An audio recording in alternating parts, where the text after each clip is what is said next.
están, amigos de Página Abierta con la educación? Nada educa más que la cultura. Apreciar el arte, apreciar la música, poder interpretarla es maravilloso. Poderse expresar a través de cualquiera de las manifestaciones culturales. Por eso me complace enormemente compartir este espacio con un promotor cultural de las plásticas, a través de su galería, a través de su apoyo moral y, por qué no, económico, cuando le compran pinturas a los pintores de la plástica dominicana. Me refiero a Luis Felipe Cartagena. Luis Felipe, debo decir, además de esta vocación cultural, tiene una vocación política. Fue candidato a senador por su provincia, la provincia de Sánchez, María Trinidad Sánchez. De María Trinidad Sánchez. Y bueno, sobre esta experiencia de él, como él pues mezcla actividad política con actividad cultural, vamos a hablar a lo largo de todo este programa. Luis Felipe. Bueno, buenos días, doña Diana, buenos días a todos los televidentes. A esta hora bien temprano, en la mañana, darle las gracias por darme la oportunidad de volver a este programa, que me siento muy contento de estar. ¿Te sientas en tu casa, me imagino? Me siento en mi casa, así es. Sí, porque debo decir, señores, que tengo unos nexos afectivos desde hace mucho tiempo con Luis Felipe. Incluso él es el padrino de mi nieta mayor. Así es. Bien, Luis Felipe, ¿cómo llegas tú, que tienes una carrera de ingeniero, que es una actividad que ya de por sí en República Dominicana, cuando uno logra encontrar un nicho, cuando uno logra situarse políticamente, pues es una actividad muy lucrativa? Sin embargo, tengo la sospecha que quizás has postergado mucho, has puesto un poco de lado esta carrera. No lo sé si también, además de tu actividad de político, de tu actividad de promotor cultural, también pues saca un espacio para la ingeniería. ¿Cómo tú como ingeniero llegas a las artes? Y además, ¿cómo, si tú realmente has congelado o puesto un poco de lado tu formación profesional de ingeniero? Bueno, justamente yo estudié en el Instituto Tecnológico de Santo Domingo, INTEC. Soy matrícula 88, egresado en el año 91. Soy ingeniero de sistemas, pero desde muy joven, los 18 años, trabajé con mi tío José Luis Cartagena en un dealer de vehículos que tenía en la 27 de febrero. Y ahí yo comencé haciendo los mandados. Y en 2 años, pues, me gané la posición de gerente de venta. Y ahí comencé a desarrollarme. Cuando me gradué de ingeniero, que hice mis programas ya finales, el Banco Popular, Banreserva, me ofrecían, en esos tiempos el sistema era Bash, el sistema que tenían manual. Y yo había hecho en análisis computacional, en INTEC, unos proyectos que a ellos les interesaban y me ofrecieron 5,000 pesos mensuales para trabajar tanto en el Popular como en Reserva.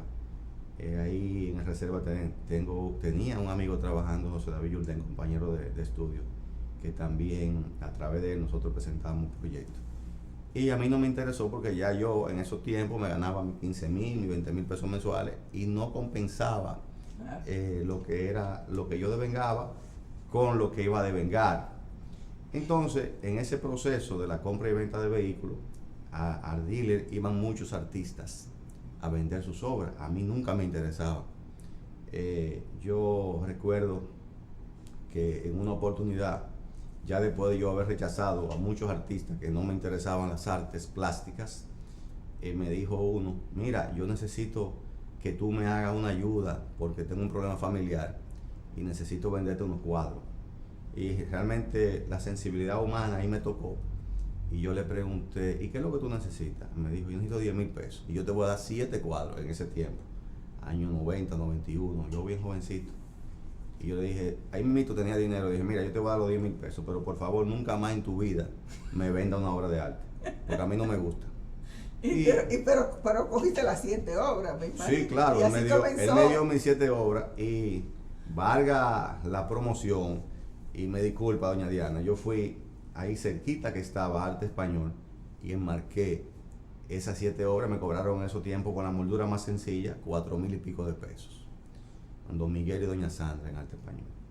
Pues luego yo puse esas obras en mi casa y un amigo mío de mi pueblo, de Nagua, y voy a decir su nombre por primera vez, que ya está en el cielo, al cual era un gran amigo, y de su familia también, Octavio Alonso, cariñosamente Muñeco, me dijo, Pipe, me dice así por mi papá, véndeme una obra de esas. Y yo dije, no, yo no la vendo, pero me quedó la curiosidad. Y yo le dije, pero ¿cuánto tú me das por esa obra? Y me dijo, te voy a dar $1,000. Y yo me asombré porque el dólar estaba el 13 por 1. Eran 13,000 pesos. Yo tenía 7 obras, iba a recuperar mi dinero prácticamente con una. Y yo le dije, pero tú estás seguro, mira de quién es. Sí, yo sé de quién es. Entonces, él, yo desenganché la obra de mi casa la misma noche en esa cena. Se la entregué y él me la pagó a los 2 días. Y luego, como a los 4 días, me dijo, mira, vendí la obra. Yo, ¿qué? Sí, vendí la obra. ¿Y tú vendes obras? Sí, yo vendo obras. Y él se ganó $500. O sea, en esos tiempos que eran como 6,000 pesos. Claro. Yo me sorprendí y a partir de ese momento yo recibí a todos los artistas. Eso le agradezco a Dios que me puso en ese camino y comencé a hacer negocio con los artistas plásticos, de intercambio, comprando efectivo. A veces le daban una necesidad de su hogar, una nevera, un juego de muebles, hasta vehículos, porque muchas veces le entregamos vehículos a esos artistas. Mi tío José Luis, que hacía más negocio que yo en su tiempo, y yo le hacíamos negocio de intercambio de artículos del hogar, de vehículos y muchas otras cosas. O sea que digamos que no fue precisamente el mecenazgo, sí la sensibilidad humana. O sea, querer cumplir con las necesidades, ayudar a un artista, el que te brindó una oportunidad que luego se convirtió en un negocio. Pero no fue originalmente el mecenazgo. Sin embargo, Luis Felipe, aunque sí podríamos decir que el mecenazgo, vamos a retomar el término, porque realmente fue algo social lo que te llevó. Pero normalmente ese término se usa para la persona que auspicia a un artista porque le ve sus potencialidades. Tú realmente desconocías las grandes potencialidades que tenía esta persona que te vendió esta obra, la cual fue reconocida por la otra persona, lo cual significa que no estábamos hablando de un desconocido. Entonces, ahora que tú te dedicas a esa actividad, ahora que yo me imagino que tú de una manera u otra te has tratado de pulir, te has tratado de imbuir, de poder evaluar la obra de arte para así, cuando tú adquieres, además de tu sensibilidad social, pues está también la protección de tu supervivencia y tu patrimonio. Entonces, ¿cómo tú realmente te haces una persona que, si no se puede considerar de crítico, pero sí de conocedor de arte? Bueno, después que ese proceso que le expliqué, pues me fui puliendo, porque como le dije en principio, a mí no me gustaban por ignorancia, por falta de educación en las artes plásticas. Recuerda que yo vengo de un pueblo, en el municipio de Nagua, y llego a los 17 años a estudiar aquí a Santo Domingo. Y justamente no tuve esa educación. No, y además que era en una universidad como INTEC, que es muy demandante. O sea, durante esos 3 años que tú tuviste que hacer tu carrera, tú no tenías tiempo para también comenzarte a pulirte en las artes. Sí, aunque por ejemplo, en mi provincia, en mi pueblo, quizás en los colegios debieron dar clases de pintura, como en esos pueblos han abandonado lo que es la música, la pintura, la literatura, la narrativa, ese tipo de cosas. Y justamente nosotros venimos con ignorancia. Sin embargo, después que yo comencé a estudiar los libros de arte, a conocer los artistas, a profundizarme, a tener lo que es la certeza de una obra original, de estudiar los rasgos de la pintura, lo que es la originalidad, valga la redundancia, La originalidad en cuanto a la temática. A la temática y a la obra en sí. Y a la obra en porque sí. O sea, cómo realmente el pintor hace sus trazos. Su caligrafía, su iconografía. Esas son cosas que el que compra y vende obra de arte debe de conocer para que no le lleve a su cliente una obra de mala procedencia o que no sea original. De manera que... ¿Es aquí frecuente el plagio? Lamentablemente sí, aquí hay muchos artistas importantes, muchos de ellos ya fallecidos, que lamentablemente hay, como llamo yo, asesinos del arte, que tratan de plagiarlo, de copiarlo, de poner su firma, y nosotros, los que somos conocedores del arte, sabemos cuando una obra es falsa y cuando una obra es original. Esas personas que hacen eso, me imagino que nosotros ya en la Asociación de Galerías estamos trabajando para que podamos, en conjunto con todos los dealers de arte, podamos nosotros, a través de la Procuraduría General de la República o a través de algunas instancias de la Fiscalía, poder combatir ese delito que es lucrativo para ellos y que nos hace tanto daño, no solamente a la cultura del país, sino también a los artistas con su derecho de autor.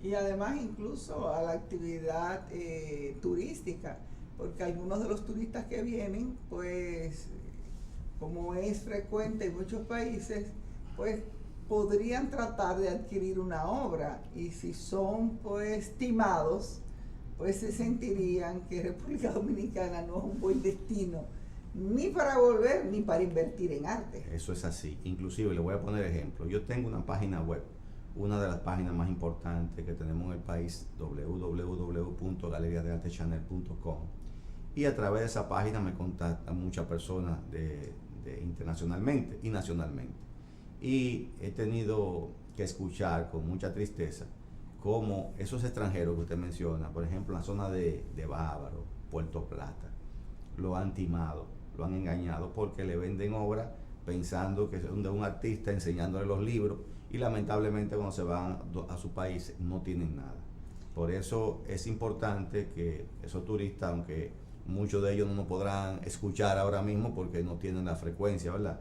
Pero es importante que la dirección de hoteles ponga ese aviso, porque están engañando a muchos turistas con obras de arte falsas. Se la llevan pensando que tienen una obra original de la República Dominicana, y eso es muy peligroso.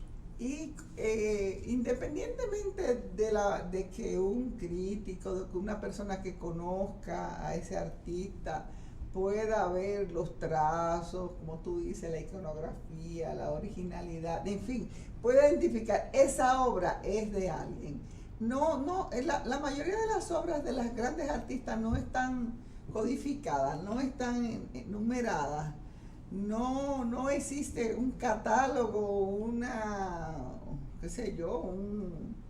algo que recoja las obras de alguien, y que podría ser que aparezca una, pero no que aparezcan varias.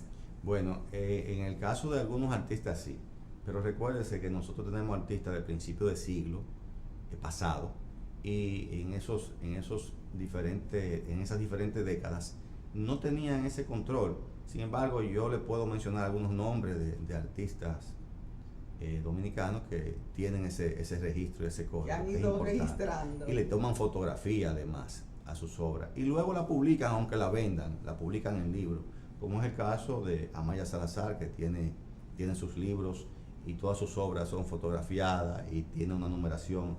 El caso de Doña Ada Balcácer y otros artistas que también hacen eso. Hay muchos artistas, inclusive ya fallecidos, que producían mucho y no tenían la tecnología en ese momento de tomar la foto, de escribir en un libro y tener una computadora para poder con sus códigos poner esas obras en sus archivos. Nosotros como Galería de Arte Chanel sí tenemos un archivo de todas las obras, inclusive las que vendemos. Nosotros tenemos en nuestra página unas colecciones privadas, que en esas colecciones privadas pues, mandamos las obras que sacamos de inventario y las dejamos en colecciones privadas, para que si en algún momento en el futuro esa obra es robada o le pasa algo, nosotros vamos a tener la imagen para nuestros clientes. Bien, señores, este es Luis Felipe Cartagena. Vamos a seguir hablando en el próximo segmento con Luis Felipe de arte y de política.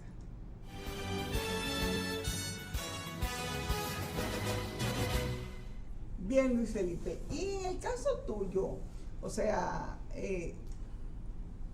quedamos en cuando te inicias en la actividad. ¿Cómo llega ese Luis Felipe que se inició a ser hoy el dueño de una de las galerías de arte más importantes del país, que no solamente está en lugares tan emblemáticos como el Malecón Center, sino que también está con una galería también en la zona turística más importante del país, que es Bávaro Punta Cana, correcto. En Bávaro Punta Cana, lo cual significa un egreso enorme, porque estamos hablando de locales que tienen un costo de mantenimiento, tienes que tener una vigilancia, o sea, tienes un gasto operativo muy grande.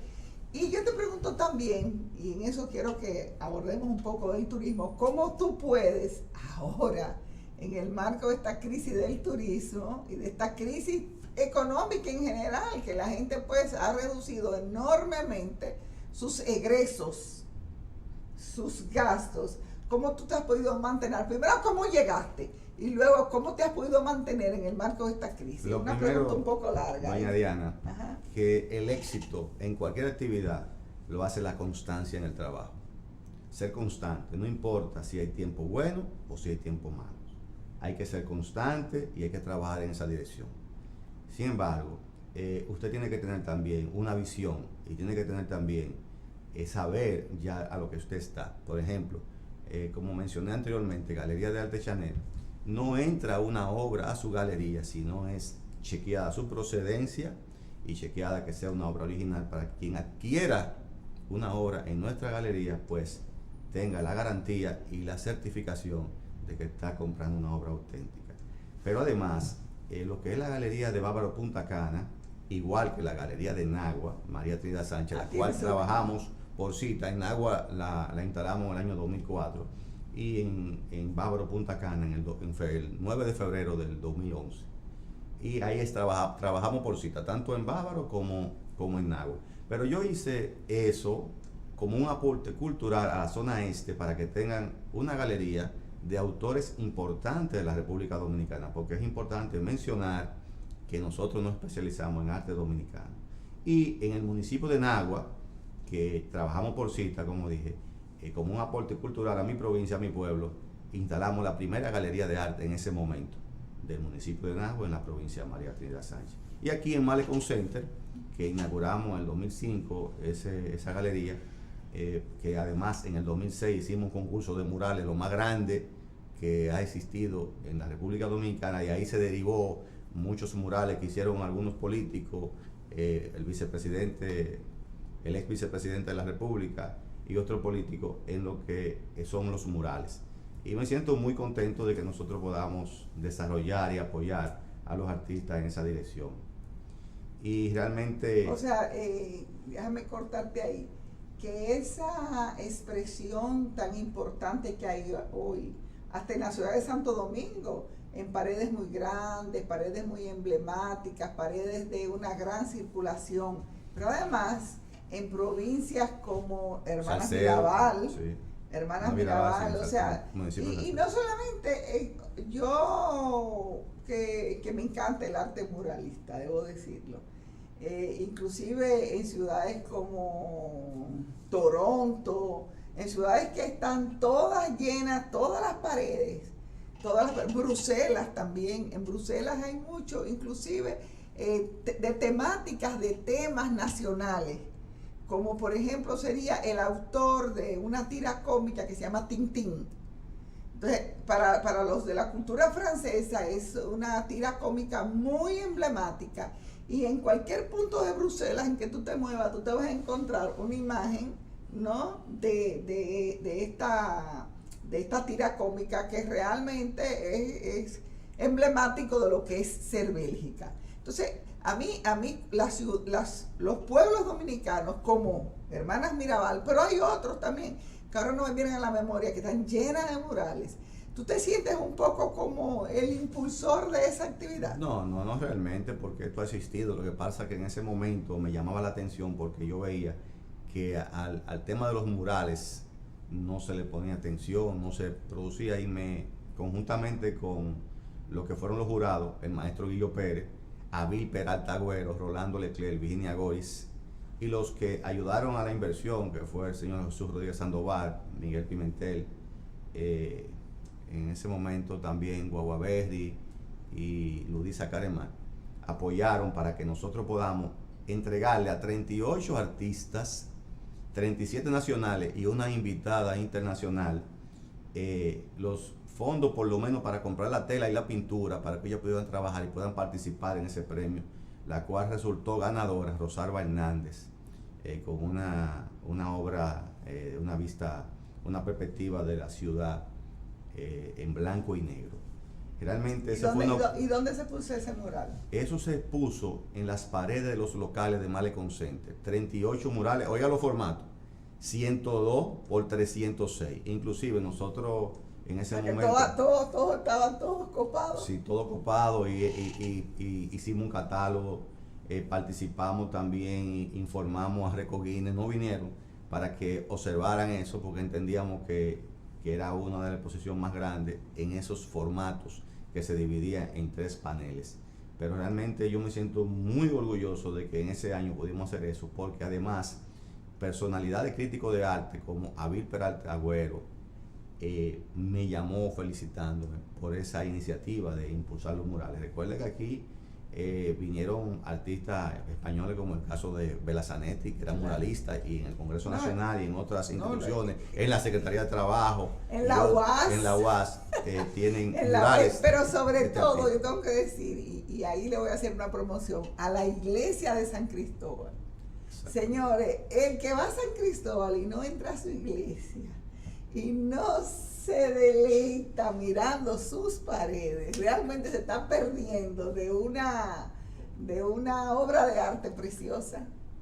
También Amable López Meléndez nos felicitó, otro crítico importante de nuestro país que produce escritos semanales de arte, y la verdad que nos sentimos contentos, y luego de ahí comenzaron a hacer otras actividades de murales que están las reseñas periódicas de esa época, año 2006, concurso de murales Malecon Center 2006, y realmente fue un gran concurso, como hablé, y Guillo Pérez fue el presidente del jurado de esa selección. Qué bien. Luis Felipe, además de la plástica, que no voy a terminar con ella porque creo que hablar de Luis Felipe es hablar de la plástica, tú realmente sé que estás auspiciando,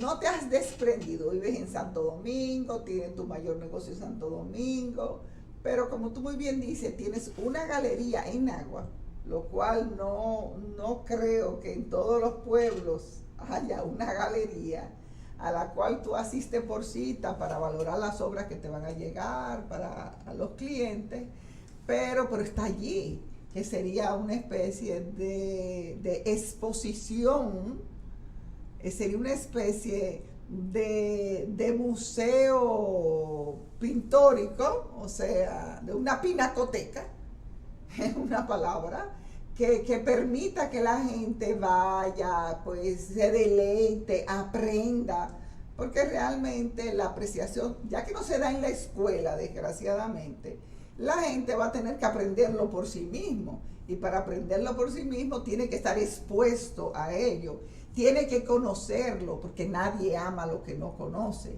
Pero también sé que tú en tu pueblo también auspicias la producción literaria, y precisamente aquí, aunque tú no lo sabías, tengo una obra que es de reciente publicación, precisamente de la editora Manatí, donde tú pues estás auspiciando a Estanislao Peña, que es un escritor de tu pueblo, en su obra Las tardes de la señora Jones. ¿Tú me puedes hablar un poquito de ese libro y cómo tú te conviertes en auspiciador? Bueno, realmente nosotros somos amantes de las artes en todas las ramas, y Estanislao Peña es un gran amigo del municipio de Nagua, escritor que ha escrito ya 7 libros entre cuentos, novelas y obra de teatro, que esa es su primera obra de teatro.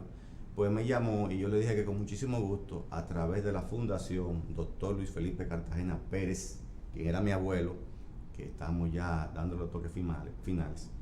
O sea, tú creaste una fundación para honrar a tu abuelo. Así es. Y es el que auspicia estas... No solamente eso, nosotros vamos a trabajar en todas las áreas. Mi abuelo fue un gran médico de la provincia de María Trinidad Sánchez, que ejerció por 55 años la medicina con vocación de servicio, sin importar si usted tenía o no tenía dinero. Lo importante era dar el servicio, curar al paciente, y luego si tenía pagaban, y si no tenía le mandaba un saco de yuca, un pollo o lo que fuese, y él lo recibía con agrado, porque era un médico de vocación. Mi abuelo, que estudió en la UAS y hizo un posgrado en la Universidad de Río Piedra, en el año 1944 llega a Boca de Nagua, y ya cuando tenía 2 días haciendo una pasantía, él no aguantaba porque tenía que ir a letrina y ese tipo de cosas, y no aguantó eso, pero sin embargo, cuando viene un paciente en una litera, o sea, en una yagua, con el intestino fuera de su cuerpo, él preguntó, ¿y dónde llevan a ese paciente? Y era en Matanza, era la ciudad más importante de Julia Molina en ese tiempo. Y le dicen a mi abuelo, no, va para Sánchez para coger el tren y llegar a La Vega, y de ahí operarlo. Y mi abuelo dijo, bueno, pero si lo mandan para allá se va a morir. Y él, con los utensilios de la época, como me lo contó él, operó a ese paciente, y ese paciente se le salvó la vida.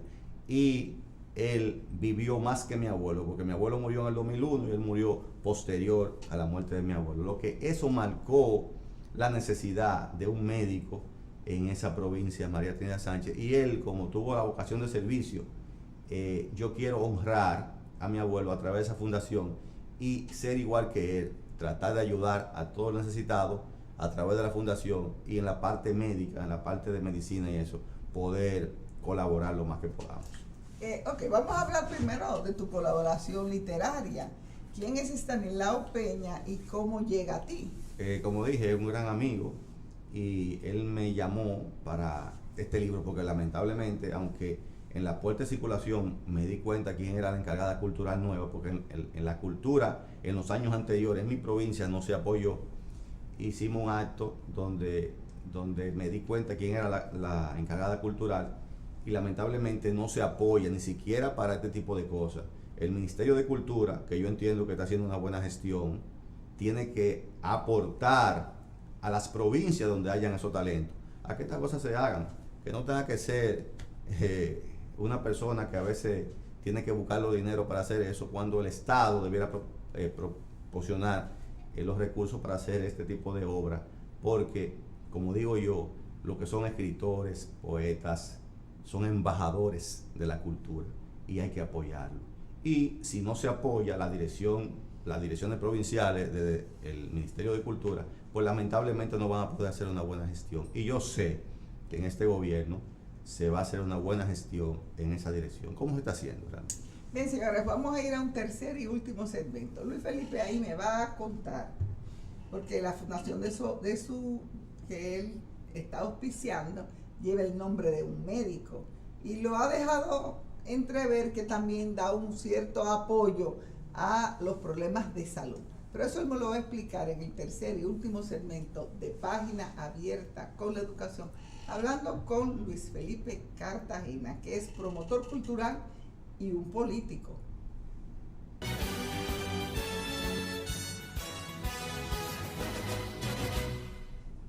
Bien, Luis Felipe, la fundación es el doctor Luis Felipe Cartagena Pérez. ¿Qué lo diferencia de ti? Que me imagino que eres Luis Felipe Cartagena Sánchez.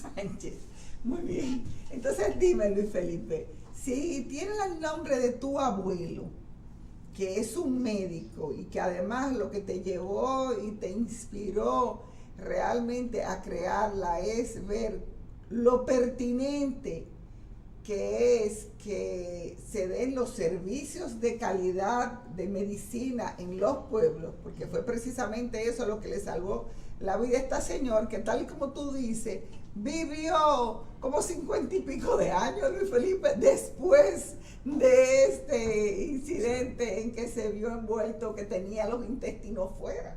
Así es. Porque si tú dices que tu abuelo murió en el 2001 y el señor lo sobrevivió, Y pasó en el 44, no, en el 40 y pico. Eso fue en el 44. En el 44, pues ya no hay más que hablar.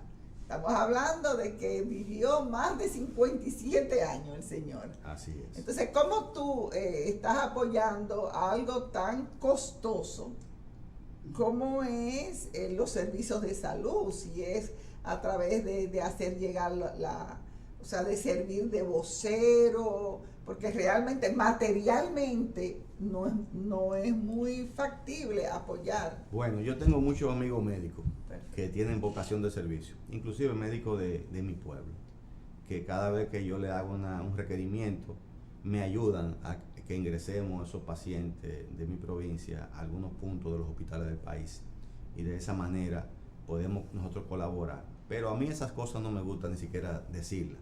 Sin embargo, lo que me ha hecho reflexionar y trabajar en la dirección de la Fundación Dr. Luis Felipe Cartagena Pérez es justamente que yo viví cómo mi abuelo trabajaba. Por ejemplo, mi mamá es farmacéutica. Nosotros tenemos una farmacia en el municipio de Nagua, que ya no está atendiendo ahora, Farmacia San Luis, que está ahí mismo en la María Trinidad Sánchez número 13. Y yo era que la atendía, o sea, trabajaba de los 11 años en la farmacia. Y yo iba en la bicicleta a llevar medicina, mi abuelo llamaba, cómo él peleaba a que le dieran buenos precios para que pudieran dárselo a sus pacientes. Pero además era una persona equilibrada, que allá en el municipio de Nagua en esos tiempos habían varias farmacias, como por ejemplo la doctora Dulceyé, la doctora Zenaida, el señor Tapia, la farmacia San Luis. Tal como tú estás diciendo, realmente no eran farmacias donde lo que había era un simple comerciante. Porque tú estás hablando doctores, de que tu mamá era farmacéutica, claro. Y cuando hablas de las otras farmacias, claro, dice la doctora tal, la doctora claro, cual. Claro, o sea que esas farmacias de tu pueblo tenían a personas egresadas de la escuela de farmacia, de la Facultad de Ciencias de la Salud, de alguna universidad. De la UAS. De la UAS sobre todo. Y esas farmacias, todas, mi abuelo mantenía un equilibrio cuando llamaba a pedir una medicina. Yo le protestaba, ven acá, ¿por qué usted pide a otro lado si yo soy su familia? Me dijo, no papá, hay que comprarle a todos.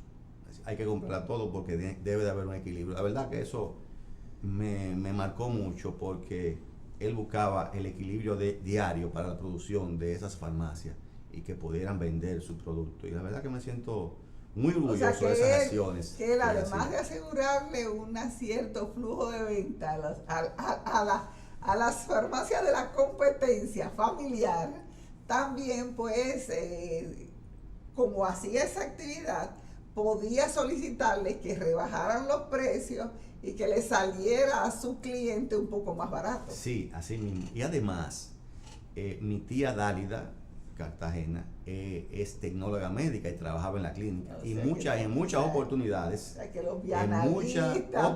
tenía ella que hacer los análisis gratis, porque mi abuelo tenía una sensibilidad humana muy profunda y él no dejaba ir a un paciente sin resolver su problema. No importa, repito, que tuviera o no tuviera dinero. Y eso era muy importante. Qué bueno, Luis Felipe. Y eso es lo que te hace, pues, llegar a la política, precisamente esa sensibilidad, yo le puedo decir, y ese quizás convencimiento de que a través de la actividad política se puede pues aportar a la sociedad. Así es, pero le voy a decir esto, mi abuelo era reformista y yo recuerdo, yo con 7 años de edad, 8 años de edad, en el año 78, cuando ganó Antonio Guzmán, yo voceaba siendo un niño, con el gallo colorado vamos a hacer un asopao. Y yo iba en contra de los intereses de ese momento de mi abuelo. En el año 86, él fue precandidato a senador por el Partido Reformista y ganó un plebiscito que yo tenía 16 años en el manantial de Nagua. Y se lo arrebataron porque eso eran asuntos manuales, le cambiaron las urnas y ahí él renunció a ese partido. Y luego, posteriormente, pasó con el doctor José Francisco Peña Gómez, porque yo se lo pedí siendo muy joven, porque tenía ese lineamiento socialdemócrata. ¿En qué año pasó a...? Mi abuelo ya pasó 3 años después, porque él se quedó en el año 89 con José Francisco Peña Gómez, cosa que me sentí muy contento, porque yo le pedí eso a él y tuvieron una reunión. Inclusive mi abuelo es el padrino del actual ministro del Interior, mi amigo y hermano Chu Vázquez, que está haciendo un trabajo extraordinario en el Ministerio de Interior. Qué bueno. Y entonces, Luis Felipe, ¿cómo tú te perfilas en la actividad política? ¿Cómo sientes que... Mira, yo soy un político en formación, formado por Atoy de Can Jiménez, Peña Gómez, Rafa Gamundi, que esos líderes importantes del PRD histórico. Y justamente la actividad política es algo muy serio. A través de los partidos políticos llegamos al poder para hacer las transformaciones que necesita la sociedad. Y eso tenemos que entenderlo. Tenemos que entenderlo porque a veces hay políticos que realmente no tienen formación, que llegan a las posiciones y hacen diabluras que no son correctas. De manera, por ejemplo, este gobierno que es socialdemócrata, yo sé que va a ser un gobierno para la gente, un gobierno que lo está haciendo bien y que a pesar de la pandemia que nosotros estamos viviendo, está sacando de abajo para poder hacer las cosas correctas. Y una de las cosas, señores, es la política de vacunación. Precisamente se ha bajado, yo creo que en ningún país se ha bajado a 12 años. O sea, ahora con las nuevas vacunas, con las vacunas Pfizer que llegaron, pues se está tratando de cubrir a toda la población dominicana, señores, a partir de 12 años hasta los 17, porque ya todos sabemos que desde hace un tiempo se está cubriendo las de 18 años en adelante. O sea que si aquí ha habido rebrote, no ha sido porque el gobierno no ha hecho su esfuerzo enorme. Así es. Ha hecho un esfuerzo enorme, pero ha habido muchísima gente que realmente ha irrespetado el protocolo de compartir y que es lo que ha determinado. Y además la reticencia de alguna gente a vacunarse, vamos a hablar claro. Eso es pero también en beneficio del gobierno hay que decir que ya tenemos 5 millones y pico de vacunados, incluyendo 1 millón y pico con las dos dosis. Eso es importante. Y las vacunas de esas personas que ya se vacunaron la primera dosis están reservadas para ellos y recibiendo más cargamentos. De manera que hay que apoyar esta iniciativa de vacunación para que la población y lo que yo te decía a ti precisamente antes de iniciar el programa, es que la persona vacunada no solamente se protege ella, sino que protege a los demás, porque aun cuando pudiese contaminarse, primero el que se vacunó tiene la conciencia del porte de mascarilla, del protocolo, pero además de eso, como la carga viral que le va a dar es mucho más baja, su posibilidad de contaminar con una carga viral a otro, ya sea vacunado o no vacunado, es mucho más baja. O sea que tú te proteges tú vacunándote y proteges a los demás. Así es. Y debo decir otra cosa, volviendo un poquito al arte, que este gobierno sí va a apoyar el arte y va a hacer las transformaciones en el arte, porque lamentablemente los últimos 8 años para el arte dominicano fueron oscuros, porque no recibimos apoyo del gobierno en ninguna dirección para nosotros desarrollar nuestras actividades. Y puedo decir también que el padre del presidente de la República, ya fallecido, el señor Luis Abinader, le encantaban las artes plásticas. Inclusive al final de sus años, Rafael puso una galería de arte ahí en una casa que tenía en la 27. Yo lo visité varias veces. No sabía. Y le encantaba. Y además era un gran hombre, una cultura extraordinaria, amigo que lo conocí en la política junto con Atuey y que me respetaba mucho y me tenía mucha estima. Tú como promotor cultural de las plásticas, ¿cómo piensas tú que el Estado como tal puede, además de creación de escuela, me imagino, eso es muy importante, señor, donde quiera que haya una escuela de arte, de allí han salido, en la misma San Juan de la Maguana, en San Juan de la Maguana había, en la Escuela de Bellas Artes, tenía unos profesores y varios de los artistas plásticos muy buenos dominicanos son de San Juan, por decir un ejemplo. ¿Y usted sabe por qué? Porque en el año 1969 José Nicolás Jiménez, un escultor dominicano, era uno de los profesores de la Escuela de Arte de San Juan, y quien tuvo la visión para formar esa escuela en esos tiempos, ayudaron a esos talentos que egresaron posteriormente y que lo tenemos ahí, que eso es importante. Y yo entiendo que el Ministerio de Cultura debe de promocionar en las diferentes provincias, por lo menos comenzar por los municipios cabeceras, a que tengamos banda de música, escuela de formación en lo que es la pintura. Escuelas de música también. Sí, escuelas de música, dije, escuelas de música. La música. cantidad de talento que se han Además, podido reclutar por eso y lo que se han perdido por no existir eso. Además, reclutar los escritores para que se hagan concursos de esos jóvenes talentos en esas demarcaciones, como por ejemplo en esa puesta en circulación la hija de Fidia Cueva, un periodista de Nagua, hizo una referencia para que se hagan concursos con los diferentes talentos que tenemos en nuestra provincia, y eso es importante que se haga, que se apoyen, porque con poca cosa se hace mucho. Por ejemplo, le voy a poner un ejemplo.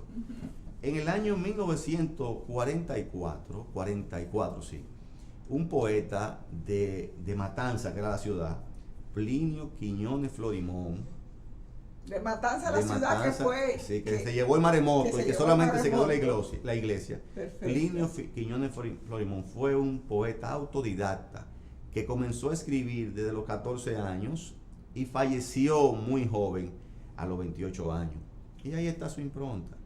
Y él fue autodidacta porque su padre, que era un farmacéutico cubano, y su madre, la señora de Matanza, otro hijo de ellos tuvo un altercado en la escuela con un profesor, y luego que pasó ese altercado, su padre nunca más envió a sus hijos a la escuela.